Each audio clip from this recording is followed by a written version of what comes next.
Assalamualaikum warahmatullahi wabarakatuh. Apa kabar teman-teman mahasiswa semuanya? Semoga semuanya dalam keadaan sehat walafiat. Amin ya robbal alamin.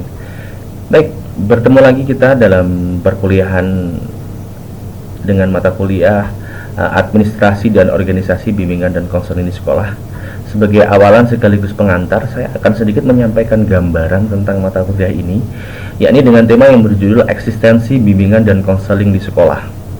Apa maksudnya? Tentunya dalam penjelasan kali ini saya merujuk berdasarkan buku yang berjudul Developing and Managing Your School Guidance and Counseling Program yang ditulis oleh Gisbert and Henderson di situ, yang menjelaskan bahwasanya eksistensi bimbingan konseling di sekolah itu bisa terwujud dengan 4 elemen program bimbingan dan konseling komprehensif. Jadi ada 4 elemen yang mendukung program bimbingan dan konseling sehingga bimbingan dan konseling di sekolah memiliki eksistensi. Salah satunya di dalamnya adalah yakni kesuksesan dari administrasi dan organisasi bimbingan dan konseling di sekolah. Perlu kita pahami bersama-sama teman-teman, dalam kaitannya tema ini tentunya hal yang paling sentral adalah program bimbingan dan konseling komprehensif itu sendiri. Lalu apakah program BK komprehensif itu sendiri? Saya akan sedikit menjelaskan BK komprehensif. Program BK komprehensif yakni adalah suatu kerangka kerja organisasional yang direncanakan secara spesifik, berurutan, serta kegiatan dalam layanan bimbingan dan konseling berdasarkan pada kebutuhan siswa. Itu yang penting. Sekolah dan masyarakat, yang tentunya kebutuhan-kebutuhan tersebut didesain untuk melayani semua siswa, orang tua, atau wali pada sekolah tersebut. Baik, langsung dalam membentuk program bimbingan dan konseling komprehensif yang ideal tentunya didukung seperti yang saya sampaikan di awal tadi, didukung oleh 4 elemen penting dalam menyusun program bimbingan dan konseling yang ideal. Yang pertama adalah isi program, elemen isi program. Yang kedua adalah elemen kerangka kerja organisasional, dan yang ketiga adalah elemen sumber program, dan yang keempat adalah elemen pengembangan manajemen dan akuntabilitas. Nah, di sini kita akan bahas, akan kita kupas satu persatu tiap-tiap elemen tersebut secara singkat sebagai gambaran buat teman-teman semuanya, supaya teman-teman dalam memahami ini ataupun nanti menjelaskan melalui presentasi juga paham gambarannya seperti apa sih terkait tentang mata kuliah yang akan kita pelajari kali ini. Yang pertama adalah elemen isi program. Elemen ini memberikan definisi bahwasanya kompetensi siswa merupakan sesuatu yang penting bagi sekolah tersebut karena penguasaan atau kompetensi siswa sebagai hasil dari partisipasinya terhadap program bimbingan dan konseling komprehensif yang diimplementasikan di lingkungan sekolah.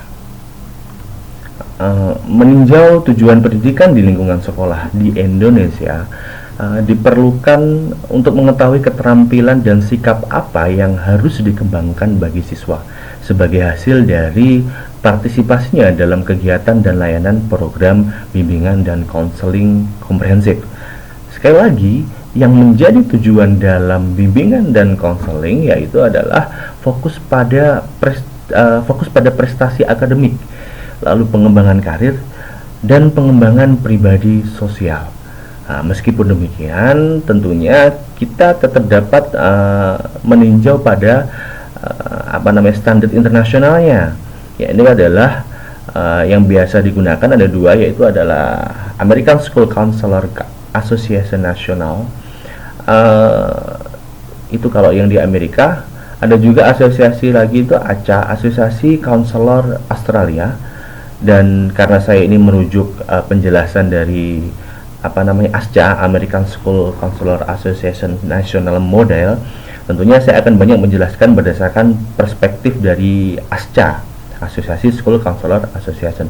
Tapi kalau di Indonesia sendiri juga ada yang telah disusun oleh Departemen Pendidikan Nasional yang bekerja sama dengan APKIN, Asosiasi Bimbingan Konseling Indonesia, melalui buku pedoman yakni yang berjudul Rambu-rambu Penyelenggaraan bimbingan konseling dalam jalur pendidikan formal.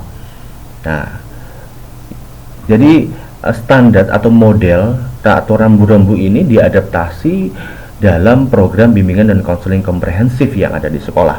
Untuk bukunya nanti bisa saya share di e-learning kita bersama, baik yang bahasa Inggris ataupun yang bahasa Indonesia sesuai dengan regulasi pemerintah yang ada di Indonesia. Akan saya share teman-teman untuk bisa dijadikan gambaran lebih lanjut ya terkait proses pembelajaran administrasi dan organisasi bimbingan konseling di sekolah.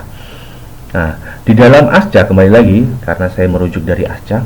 Di dalam ASCA ini ada beberapa model yang salah satunya dapat digunakan untuk program bimbingan konseling di sekolah. Namun kembali lagi ini catatannya, program akan berjalan ketika tetap mempertimbangkan dengan isu-isu atau dengan keadaan mempertimbangkan isu dan keadaan pada saat proses identifikasi siswa di sekolah tersebut, dan tentunya tetap memperhatikan kepada pengelompokan standar yang berlaku.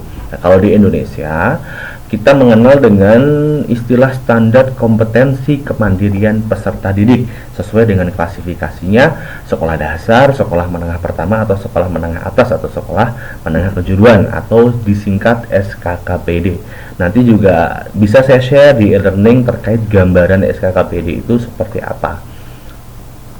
Selanjutnya elemen penting kedua yakni tentang kerangka kerja organisasional. Nah, di dalam kerangka kerja organisasional ini juga terdiri dari 3 komponen penting, yakni yang pertama adalah komponen struktural yang di dalamnya terdiri dari definisi, rasional, dan asumsi, dan juga didukung lagi 4 komponen dalam komponen struktural ini, yaitu adalah kurikulum dari bimbingan konselingnya, terus perencanaan individual dari siswa atau individual learning plan, lalu yang ketiga ada layanan responsif, dan yang keempat adalah dukungan sistem. Nah, sekaligus dalam kerangka kerja organisasional ini juga harus dimasukkan yakni tentang komponen program. Nah, ini yang ada di tengah ini. Lalu tidak lupa juga dengan alokasi waktu. Alokasi waktu ini adalah alokasi waktu konselor sekolah untuk menunjang keempat elemen program yang sudah disebutkan di awal tadi dapat didukung dengan baik. Selanjutnya kita akan bahas satu persatu terkait tentang tiap-tiap komponen yang ada dalam kerangka kerja organisasional. Yang pertama adalah komponen struktural. Komponen struktural merupakan bagian yang penting dalam kerangka kerja organisasional karena mendeskripsikan tentang jenis program dan menyediakan dasar filosofis untuk hal tersebut. Nah, komponen struktural menetapkan program, rasional dari program tersebut, dan daftar asumsi yang mana yang mendasari dari program bimbingan dan konseling tersebut dapat terbentuk. Menetapkan program layanan bimbingan dan konseling dengan mengidentifikasi pentingnya bimbingan dan konseling dalam proses dan menggambarkan pendidikan yang berarti penguasaan kompetensi dari siswa merupakan sebagai hasil dari keterlibatan dari siswa tersebut dalam program bimbingan konseling komprehensif yang dibuat. Nah, Rasional artinya apa? Rasional menunjukkan pentingnya program BK sama pentingnya dengan program lain di sekolah tersebut. Nah, hal tersebut fokus pada alasan mengapa siswa membutuhkan untuk mendapatkan kompetensi bimbingan dan konseling serta memiliki akses untuk memperoleh bantuan dari konselor yang ada di sekolah yang berhubungan dan memberikan program bimbingan dan konseling komprehensif. Nah, hal tersebut harus berdasarkan pada tujuan dari sekolah itu seperti apa, stakeholder seperti apa maunya, dan tujuan dengan skala yang lebih besar dari regulasi yang diatur oleh pemerintah melalui Kementerian Pendidikan. Komponen yang kedua dalam kerangka kerja organisasional, di dalamnya ada komponen program. Nah, terdapat 4 komponen yang paling berhubungan dalam komponen program ini ya. Jadi yang pertama adalah kurikulum bimbingan dan konseling komprehensif. Lalu yang kedua adalah perencanaan belajar individu. Yang ketiga adalah layanan responsif, dan yang keempat adalah dukungan sistem. Nah, komponen kurikulum dipilih karena kurikulum sebagai sarana untuk memberikan isi bimbingan dan konseling secara sistematis pada siapa? Pada semua siswa. Nah, komponen perencanaan individual termasuk dalam bagian program bimbingan dan konseling. Karena apa? Karena berhubungan dengan semua kebutuhan siswa, berhubungan dengan orang tua, berhubungan dengan wali murid. Untuk apa? Untuk perencanaan yang sistematis, memonitoring dan mengelola pertumbuhan dan perkembangan siswa pastinya. Serta tidak lupa, urgensi dari komponen kurikulum ini adalah dalam rangka mempertimbangkan dan mengambil peran pada langkah selanjutnya, baik yang bersifat personal, pendidikan, maupun job deskripsi dari tim yang ada dalam program bimbingan dan konseling komprehensif. Nah, selanjutnya, komponen layanan responsif yang termasuk di dalam komponen program bimbingan dan konseling berguna sebagai kebutuhan dalam bimbingan dalam kebutuhan program BK itu sendiri.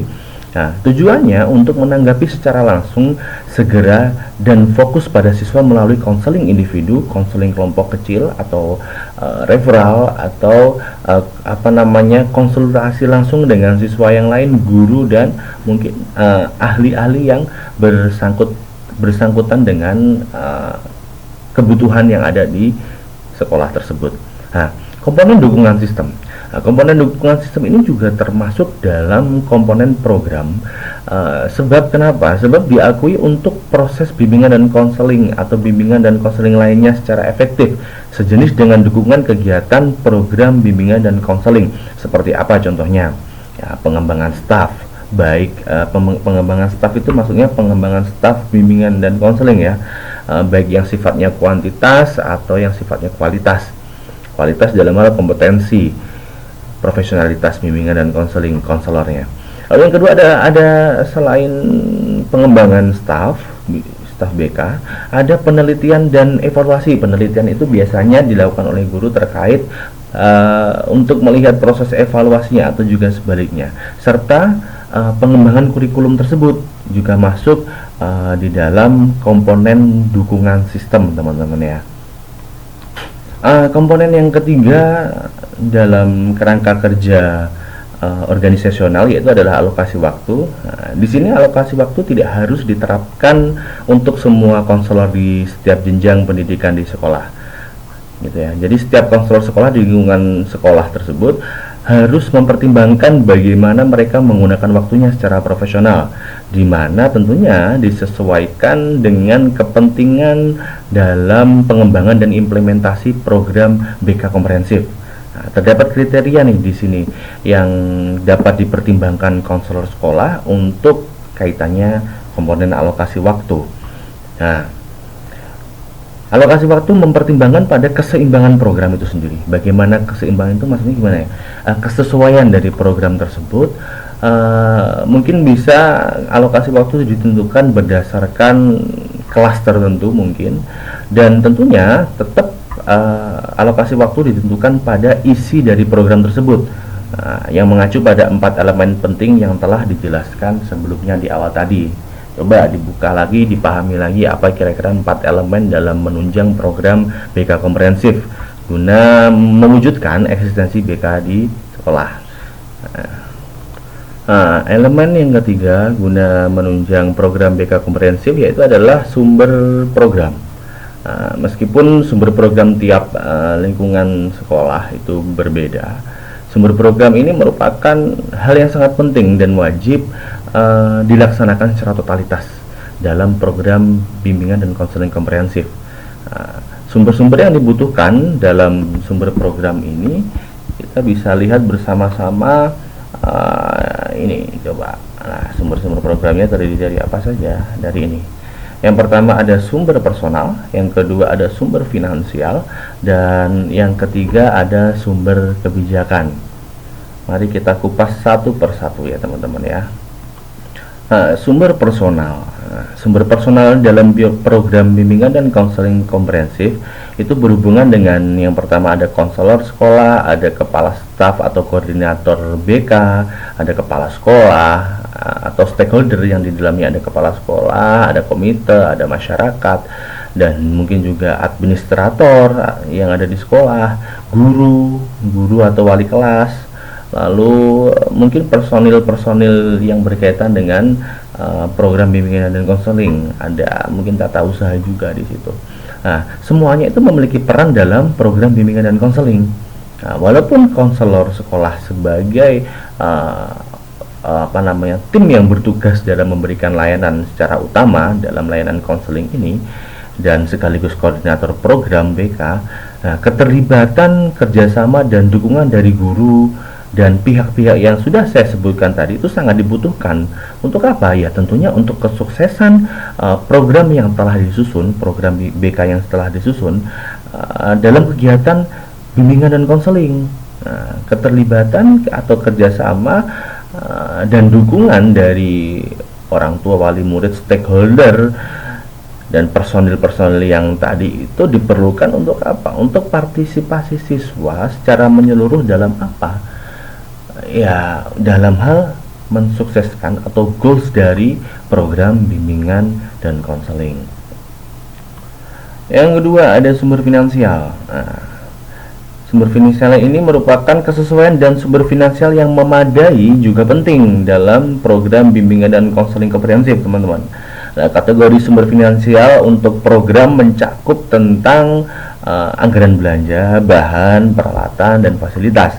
Nah, anggaran belanja dalam program bimbingan dan konseling ini dibutuhkan untuk membiayai dan mengalokasikan biaya secara menyeluruh untuk pengembangan kompetensi siswa sesuai dengan tingkat kelas di sekolahnya.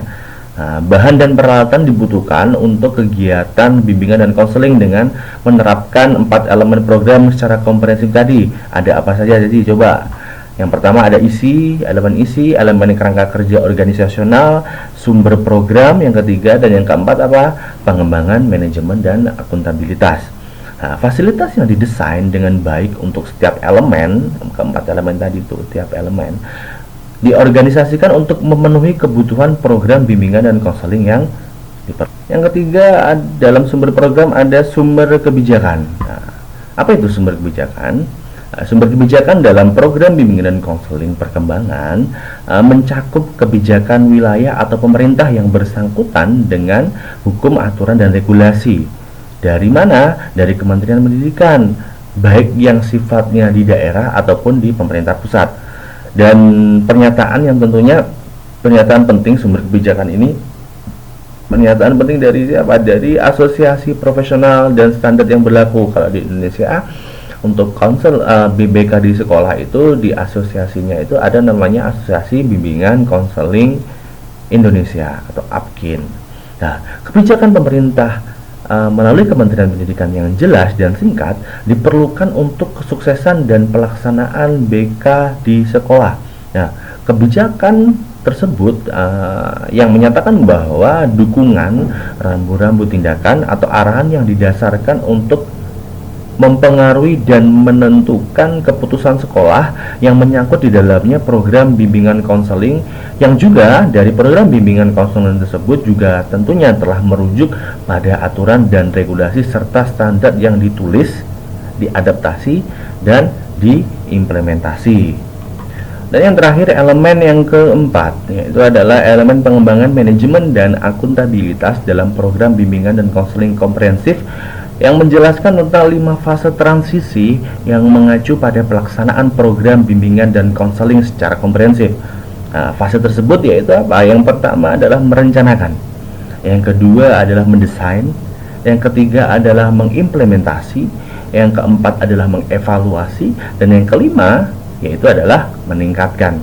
Nah, elemen ini tentunya teman-teman juga mencakup beberapa tugas pengelolaan yang dibutuhkan untuk melengkapi setiap fase transisi yang menggambarkan proses perubahan untuk mengembangkan apa secara efektif dan merata. Nah, elemen ini mendeskripsikan tentang bagaimana program bimbingan dan konseling komprehensif dapat dipertanggungjawabkan melalui program, personel, evaluasi, semua hasil yang mengarah pada peningkatan program untuk komponen program bimbingan dan konseling yang apa? Yang efektif atau akuntabel. Demikian penjelasan tentang eksistensi bimbingan dan konseling yang ditinjau dari 4 elemen program bimbingan dan konseling komprehensif yang dirujuk dari bukunya Gisbert dan Henderson. Nanti akan saya share juga ke e-learning teman-teman ya. Semoga ini bisa menjadi awalan untuk teman-teman bisa nih punya gambaran ya kan, gambaran awal dalam proses administrasi dan organisasi BK dalam memaksimalkan program BK yang ada di sekolah.